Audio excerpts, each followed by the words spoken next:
right, let's get into it. Today, we're breaking down the business model of a company that's, well, right at the absolute heart of the AI revolution, Micron Technology. So, when you think about what really powers artificial intelligence, what comes to mind? You're probably thinking about super complex algorithms or maybe some genius software, right? But the real answer? It's actually something way more fundamental. We're talking about the physical foundation that everything else is built on. Think about it.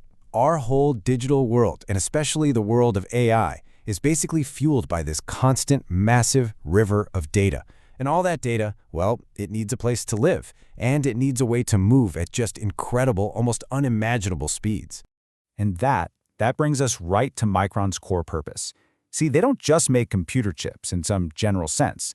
No, they build the foundational infrastructure that makes AI even possible. And they do it by tackling the single biggest bottleneck in all of modern computing. So what are we talking about here? Micron's bread and butter is DRAM and NAND. DRAM is your super-fast, high-performance memory. Think of it as the brain's short-term memory. And NAND? That's your high-capacity data storage, the long-term memory.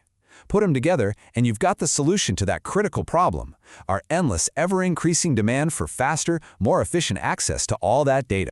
And you know, this tech isn't just for massive data centers, it's literally the lifeblood of our modern economy. Yeah, cloud and AI are the biggest chunk of their business for sure, but these same chips are the critical components powering, well, everything.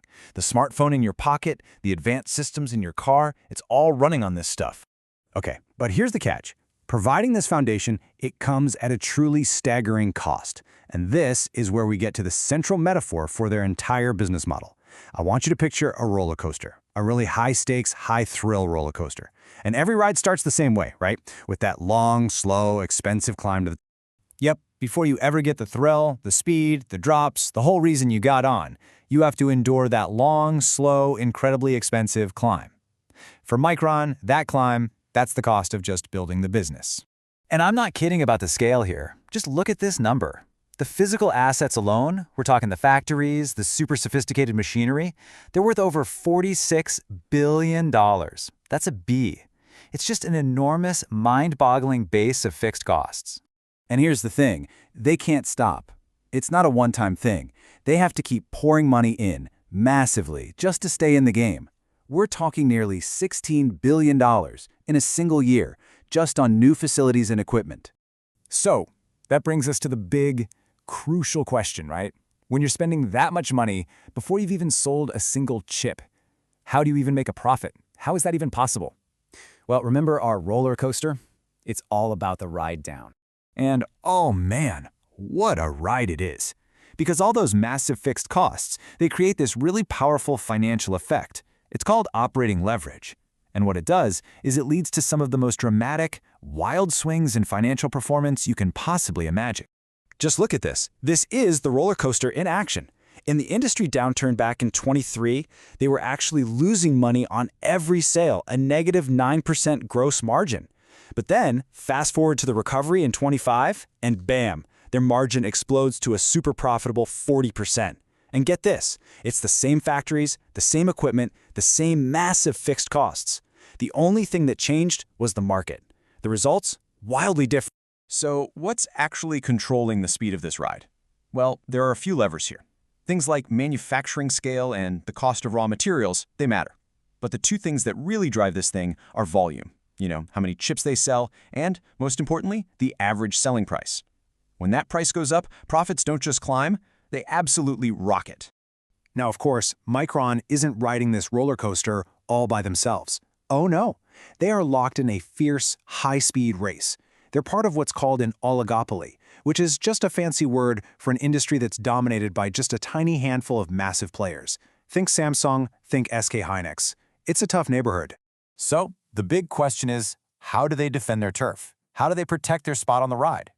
Well, their competitive moat is built on two massive pillars.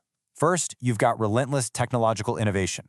We're talking a portfolio of over 60,000 patents. And second, you have the sheer brute force manufacturing scale you need to make this stuff without going broke. And let me be clear, you absolutely need both just to survive in this game. But you know, even the best-built, safest-looking roller coaster can face external dangers. There are forces out there totally outside of the company's control. Things like sudden market shifts or massive geopolitical storms that can literally threaten to derail the entire ride. And a lot of the biggest risks are baked right into the roller coaster model we've been talking about. That same cycle that sends profits soaring into the stratosphere, it's the exact same one that can cause prices to absolutely crash when there's an oversupply. Now you add in some intense competition, especially from state-backed rivals, and then sprinkle in some major geopolitical tensions that can just shut off access to critical markets like China, and suddenly you've got one heck of a perilous ride.